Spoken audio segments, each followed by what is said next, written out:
అప్పుడు తీవ్రంగా తిట్టినటువంటి సందర్భంలో జరిగినటువంటి గొడవ ఇది. ఆ గొడవ జరిగినటువంటి సందర్భంలో ఎవరు పెట్టాలి కేసు? ఆ పార్టీ అక్కడ ఉన్నటువంటి ఇన్ఛార్జి పెట్టాలి, అంతే కదా. లేదా పట్టాభి కేసు పెట్టాలి. లేదంటే కనుక ఆ తెలుగుదేశం పార్టీ కార్యాలయానికి సంబంధించినటువంటి కార్యదర్శి ఎవరో ఉంటారు కదా, వాళ్ళు కానీ గన్నవరం అధ్యక్షుడు కానీ వీళ్ళు ఎవరన్నా పెట్టాలి.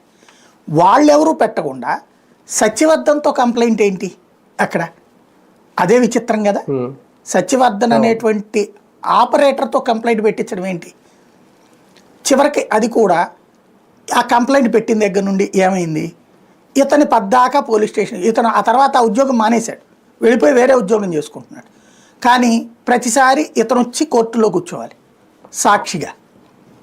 ఇది ఈ కేసు నడుస్తున్నంత కాలం ఇతను కూర్చోవాలి. దానికి ఇతనికి ట్రాన్స్పోర్టేషన్ ఖర్చులు ఇవన్నీ అవుతాయి కదా. ఈ గొడవ అంతా అతనికి ఏమవసరం? అతను పొలిటికల్ పార్టీ తరపున కార్యకర్త కాదు కదా.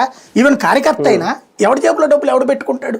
ఇప్పుడు ఏమన్నా సంపాదన ఏ ఇసుకలోనో మందులోనో ఏ సెటిల్మెంట్లో డబ్బులు వస్తుందంటే ఆ డబ్బులు వస్తూనే పోతే పోయిందిలో 10 రూపాయలు పోతుంది, ఏముందంటే 100 సంపాదిస్తున్నప్పుడు అనుకోవాలి. కానీ అతని కష్టార్జితం మీద డిపెండ్ అవుతాడు. అతని ఫ్యామిలీ అంతా కష్టపడి బతికేటటువంటి ఫ్యామిలీ, బడుగు బలహీన వర్గాల నుంచి సెటిల్ అవుతున్నటువంటి ఫ్యామిలీ.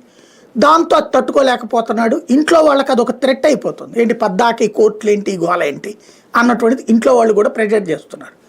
ఈ టైంలో ఈ మాట ఏదో ఇందాక మీరు చెప్పినట్టుగా పార్టీ వాళ్ళను నోటీస్కి తీసుకెళ్తే మనం ఇద్దాంలే డబ్బులు 5 లక్షల ఖర్చులు అని చెప్పుంటారు. అది ఇచ్చేసి ఉంటే ఇతను